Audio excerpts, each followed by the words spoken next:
बोलो लक्ष्मी माता की जय। आज हम कनकधारा कथा सुनेंगे। कनकधारा स्तोत्र की कथा अत्यंत प्रभावशाली और आध्यात्मिक रूप से प्रेरणादायक है। यह कहानी श्री शंकराचार्य की महान शक्ति और देवी लक्ष्मी की कृपा का अद्भुत उदाहरण प्रस्तुत करती है। प्राचीन भारत में एक समय की बात है जब महान आचार्य श्री शंकराचार्य ने अपनी जीवन यात्रा के दौरान देश विदेश की यात्रा की। एक दिन वे दक्षिण भारत के एक छोटे से गांव में पहुंचे जहां एक गरीब ब्राह्मण और उसकी पत्नी रहते थे। ब्राह्मण का घर बहुत ही साधारण था और उनका जीवन बहुत ही कठिनाई से चल रहा था।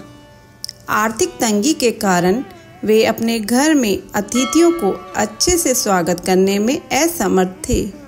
जब भी शंकराचार्य उनके घर पहुंचे तो ब्राह्मण और उसकी पत्नी को बहुत चिंता हो गई कि वे उनका कैसे आदरपूर्वक स्वागत करें। ब्राह्मण की पत्नी के पास केवल एक आंवला का फल था जो उसकी गरीबी स्थिति को दर्शाता था। उसने इस एकमात्र वस्तु को बड़े आदर और श्रद्धा के साथ श्री शंकराचार्य को अर्पित किया। उसकी भक्ति और समर्पण ने श्री शंकराचार्य को गहराई से छू लिया। श्री शंकराचार्य ने देखा कि भले ही ब्राह्मण और उसकी पत्नी के पास भौतिक संसाधन कम हैं, लेकिन उनकी भक्ति और समर्पण अत्यधिक हैं।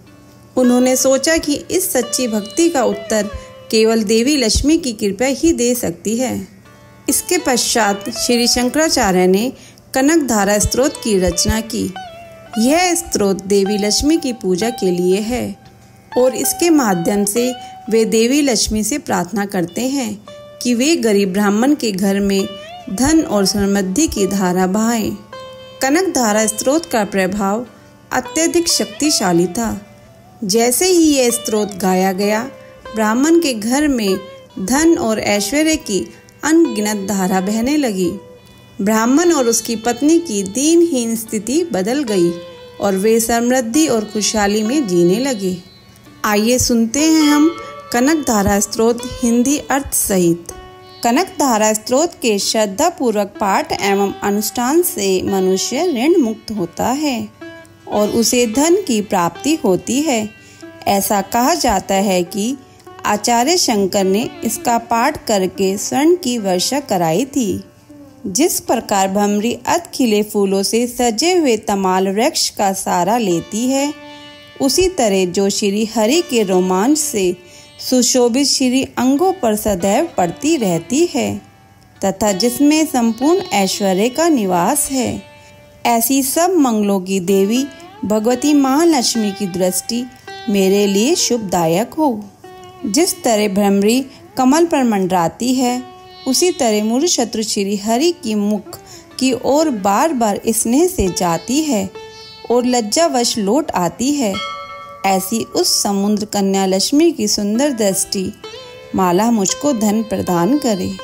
जो सब देवताओं के स्वामी इंद्र के पद का वैभव एवं विलास देने में सामर्थ्यवान है, मुरारी श्री हरि को भी अधिक आनंद देती है तथा जो नील कमल के सदृश सुंदर दिखाई पड़ती है, ऐसी उन लक्ष्मी जी के अध खुले नेत्रों की दृष्टि मुझ पर थोड़ी सी ही निश्चय पड़े। भगवान विष्णु जी की अर्धांगिनी श्री लक्ष्मी जी के नेत्र हमें ऐश्वर्य देने वाले हों, जिनकी पुतलियां तथा बैरोनियां शिव के वशीभूत हों।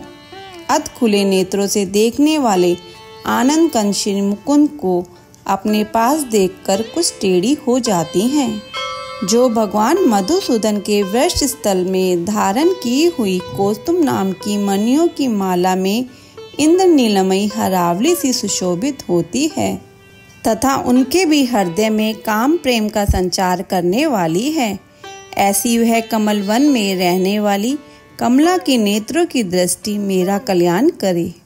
जिस तरह बादलों की घटा में बिजली चमकती है, उसी तरह जो कैटअप शत्रु का संहार करने वाली है तथा जो श्री विष्णु जी के काली मेघमाला के समान श्याम सुंदर वृक्ष स्थल पर प्रकाशित होती है, जिन्होंने अवतरित होकर भृंगवश को आनंदित किया है तथा जो समस्त लोकों की माता है, उन भगवती लक्ष्मी जी की पूजनीय मूर्ति मेरा कल्याण करे। समुद्र कन्या कमल की वह मंद अलस मंथर और अध खुले नेत्रों की दृष्टि, जिसके प्रभाव से कामदेव ने कल्याणकारी भगवान मधुसूदन के मन में पहली बार स्थान प्राप्त किया था, यहाँ मुझ पर पड़े। भगवान नारायण की प्रेमता लक्ष्मी के नयन रूपी मेघ दया रूपी अनुकूल पवन से चलायमान हो दुष्कर्म रूपी धाम को बहुत समय के लिए दूर हटाकर दुख में पड़े हुए मुझ दीन रूपी चातक पौत्र पर धन रूपी जल धारा की वर्षा करे। विशेष बुद्धि वाले व्यक्ति जिनके प्रेम पात्र होकर उनकी कृपा दृष्टि के प्रभाव से स्वर्ग पद को बिना किसी कठिनाई के ही प्राप्त कर लेते हैं, उन्हीं पद्म आसन में स्थित लक्ष्मी जी की वह खिले हुए कमल गर्भ के समान सौंदर्यमयी दृष्टि मुझे मन चाही पुष्टि प्रदान करे।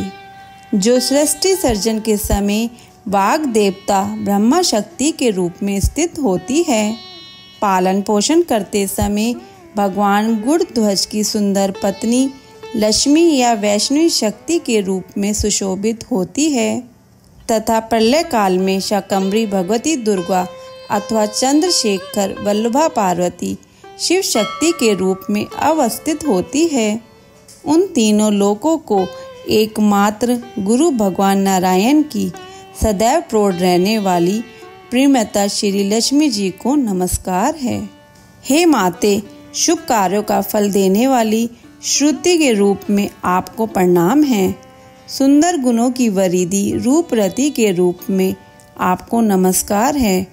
कमल वन में रहने वाली शक्ति स्वरूप लक्ष्मी को नमस्कार है, तथा पुरुषोत्तम प्रिय पुष्टि को नमस्कार है।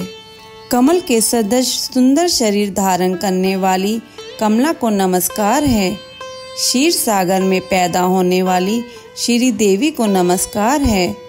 चंद्रमा और सुधा की सगी बहन को नमस्कार है। भगवान नारायण की प्राण प्रिया को नमस्कार है। कमल के समान नेत्रों वाली आदरणीय माँ, आपके चरणों में की हुई प्रार्थना धन दौलत प्रदान करने वाली, समस्त इंद्रियों को ऐश्वर्य देने वाली, साम्राज्य प्रदान करने वाली और समस्त पापों को नष्ट करने के लिए सब तरह से तैयार है, वह हमेशा मुझे सहारा देवे।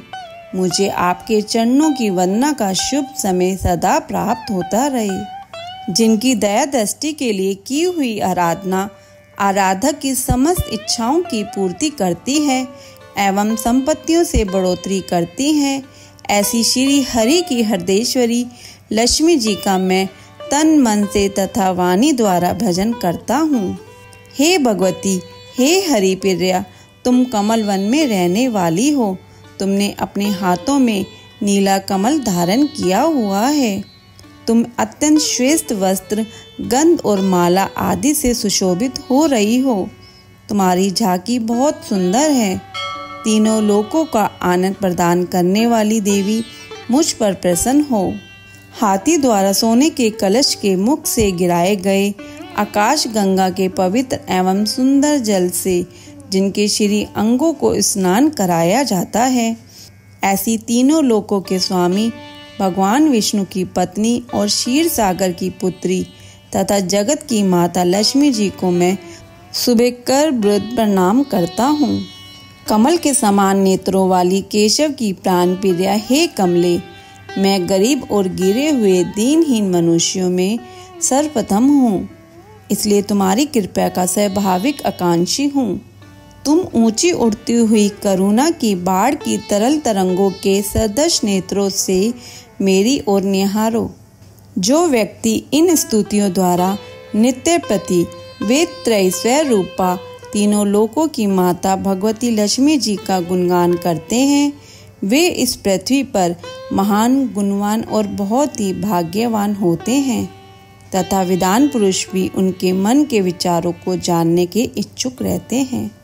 बोलो लक्ष्मी माता की जय। ऐसी कथा और कहानियों के लिए हमारे चैनल को सब्सक्राइब करें। धन्यवाद।